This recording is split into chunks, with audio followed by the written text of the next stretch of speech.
Bonjour à tous, l'invité des Échos est d'abord avocat à la Cour d'appel de Paris. Il y a maintenant près de 40 ans, il a repris le groupe immobilier Kaufmann & Broad. Il en est aujourd'hui le président. Guy Nachilian, bonjour. Bonjour. Merci d'être avec nous aujourd'hui. On va parler donc avec vous immobilier et encore immobilier avec la première actualité du jour. Le gouvernement qui revoit sa copie donc sur le plan épargne logement notamment. Est-ce que vous êtes soulagé? Oui, c'est plutôt une bonne nouvelle. La mauvaise nouvelle, c'est qu'on vit dans l'instabilité fiscale permanente. C'est-à-dire qu'on a chaque jour des dispositifs qui font peur aux investisseurs. Pour pouvoir investir, pour acheter un logement, à titre d'investissement, il faut avoir une sécurité fiscale et juridique. Or, on change les règles du jeu en permanence. Ça, c'était un exemple, le PEL, mais tous les jours, on change les règles du jeu. Et c'est le frein majeur aujourd'hui qui pèse sur le marché ? Oui, pour les investisseurs, évidemment.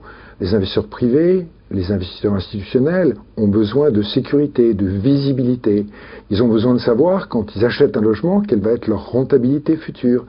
Or, les règles changent en permanence. Et ceci, évidemment, est très très mauvais, inquiète le marché et inquiète les investisseurs. On a vu aussi que le gouvernement a abandonné l'idée de la rétroactivité donc sur ces plans, ces projets.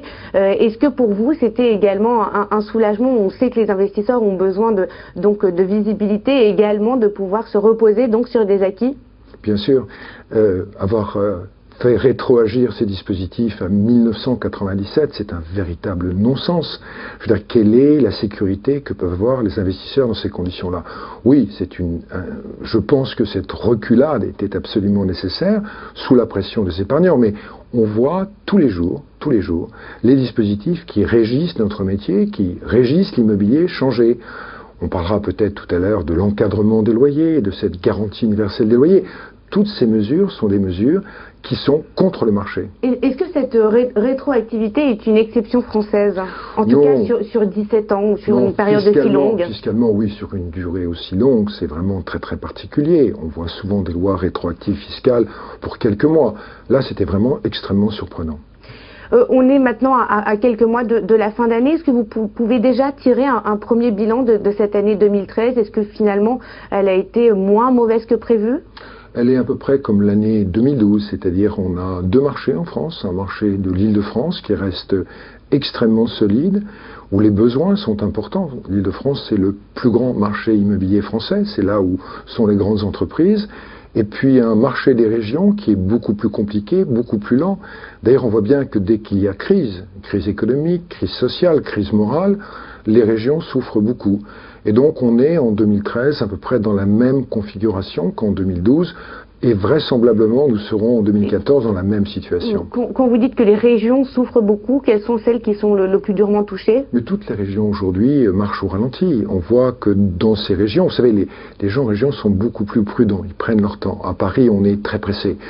Vous savez, il y a beaucoup aujourd'hui de besoins de logements. Il manque en France 800 000 logements, particulièrement dans les zones tendues et particulièrement en Île-de-France. Alors les Franciliens, ils sont pressés. Ils courent, ils vont dans tous les sens. En région, on prend un peu plus son temps, on réfléchit, et on le voit bien aujourd'hui, il y a beaucoup plus de recul dans les régions de la part des acheteurs de logements pour y vivre ou des investisseurs. Donc vous attendez à une année 2014 similaire à celle de 2013? Je crois qu'on sera à peu près dans le même contexte. Pas de reprise, pas de petite reprise? Avec un inconvénient majeur, c'est que comme vous le savez, nous avons des élections municipales en mars 2014, et on voit aujourd'hui beaucoup d'élus qui nous disent « Ne déposez pas votre permis de construire, je ne vais pas l'instruire ou je vais le refuser, déposez-le après les élections municipales ». Construire, c'est toujours politiquement difficile, un chantier c'est de la poussière, c'est des nuisances, et on sait bien qu'à chaque période électorale pour les élections municipales, il y a un blocage du marché. Donc en 2014, en plus, nous aurons ce problème. Vous le ressentez donc au sein de l'entreprise, pas de permis de construire délivré jusqu'en mars prochain? Pas pour toutes nos opérations, heureusement. Mais on voit beaucoup de maires qui vont avoir des élections peut-être un peu difficiles, serrées, qui nous demandent de différer nos permis de construire. Vous savez, Monsieur Hollande nous avait dit 500 000 logements vendus par an en France. Cette année, on va en vendre à peu près 300 000. On sera à peu près dans le même contexte en 2014, peut-être un peu moins. Donc, On est très loin des objectifs affichés. On est dans un marché où la demande est extrêmement importante, où l'offre est très faible, car si on regarde vraiment quelle est l'offre en France, elle est de l'ordre de 40 à 45 000 logements, ce qui n'est rien. Alors il y a beaucoup de logements en plus qui sont offerts à la commercialisation, mais qui ne seront développés que s'ils ont ce qu'on appelle un taux de pré-commercialisation élevé. Donc on est dans un marché aujourd'hui, demande forte, offre faible.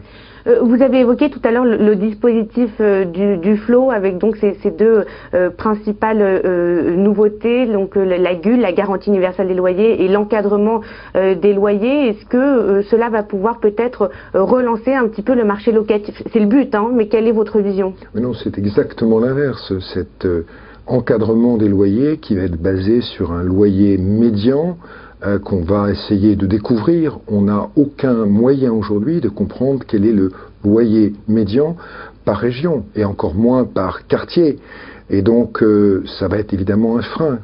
Aujourd'hui, le gouvernement comprend qu'il n'a pas les outils pour définir ce loyer médian. Et puis, dans un immeuble, comme vous le comprenez, du premier étage au dernier étage, c'est pas exactement le même prix. Et c'est pas le même prix pour un immeuble qui est à côté d'une caserne de pompiers, dans la même rue, et celui qui ne l'est pas. Donc pas d'avantage pour vous sur le dispositif du FLO? Non, c'est un système de... Rien à garder? C'est à bloquer. Non, il y a eu de bonnes choses de faites par Madame Duflot. Essayer de mettre fin au recours abusif.